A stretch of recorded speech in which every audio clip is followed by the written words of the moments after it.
Okay, so today what we're going to do is do some fire extinguisher training for some of the employees within Orland. They started to manufacture the hand sanitizer, which uses about 80% alcohol, which is a flammable liquid. And with doing that type of manufacturing, of course, there's always the potential that you end up having a spill.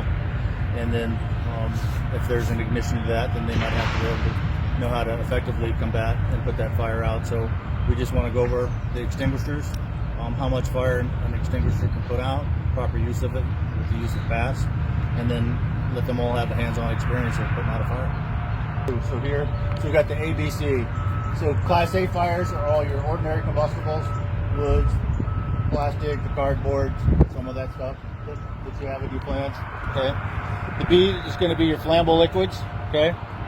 And then C is electrical, and then a specialized extinguisher for Class Ds and Class Ks, are from flammable metals or kitchen type fires. So most extinguishers that are put out in the manufacturing world are the ABC type, because you might have to encounter all. But Class A fires are typically three-dimensional, okay, versus a liquid fire. A liquid fire is just single dimension, and it follows the shape of the ground. So where it spills on your floor and your shop and your manufacturing is going straight to the drain, which is why we have you with the garden hose, the water diluted, lose its flammability capabilities, that kind of thing. So the three-dimensional, so like this one on the label tells you how much it should approximately do. So you can read your extinguisher and have an idea. So it's 4A. So what that stands for is 4 square foot of a Class A. So typically, the average little trash can that's in your office, we call the 13-gallon trash can, is typically about your 4 square feet or thereabouts.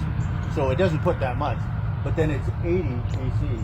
So it'll put out 80 square foot for a person who knows how to use this, which is a pretty good sized area. So one extinguisher in your whole area would more than cover any type of flash fire that you have, as long as the extinguisher has been utilized and discharged properly in order to put that extinguisher on. So PASS is what we use, the acronym for the use of a fire extinguisher. So pull the pin, aim the nozzle, squeeze, and sweep. Okay.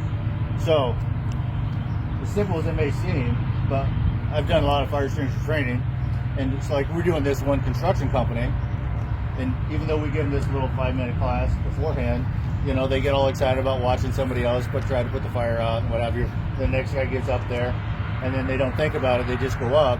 And I had this really big burly dude, and he goes up, I could just see him struggling. He had the nozzles, and you could see him going like, and then all of a sudden he starts spraying it. And he comes back, and he goes, hey, I don't know if the girls are going to be able to do this. And I said, let me see it. And he actually sheared the pin. So he forgot step one, So that's why P is for pull that pin. So most all extinguishers will have some type of restraining strap. They used to be wired, now they're just typically plastic. Sometimes it's difficult just to do a shear pull. So the easiest method is always just to stick your finger in the ring and twist it, and that will snap the ring, whether it's the wire or whether it's the plastic. Stick it in, twist it, and pull it. And most all extinguishers, the carry part of the handle is always the bottom, and when you push down on the top is what's going to discharge. Okay, so we're going to pull that pin, then we want to aim the nozzle. And when we aim the nozzle, so when we look at our can here, I want to start aiming 6 to 8 feet in front of the pan. And that's where, because this will come out in a column of powder, okay? And so if you shoot that directly in the pan, which I anticipate one or more of you will, then you will just splash that flammable liquid. So here we have a little 2 foot by 2 foot, 4 square feet, okay? But if you shoot it, now we're going to splash it, and it's going to be way over there somewhere, and it wasn't. So you want to discharge it in front. Again, get your aim point first. If you're aiming toward the liquid and you squeeze it before you start sweeping, again, you're going to splash it. So always aim in front to the ground, or squeeze to discharge the powder, and then you want to sweep the nozzle back and forth. Move that column of powder back, and it creates a cloud, and then the cloud will work and roll itself across the material that's burning, and that's how we put it on. But that's the basic use of it. Other than that, we can put some liquid in this baby and get going. Yeah, you notice it took a period of time to actually get lit, which is why I told you guys you didn't have to worry about electrical discharge. It's probably going to ignite this because it takes an amount of energy to actually ignite those vapors. And then once it gets going, so I'm happy that it's a little bit orange. You can see it. All right, first victim.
Yeah, I mean, the more you can break that column with powder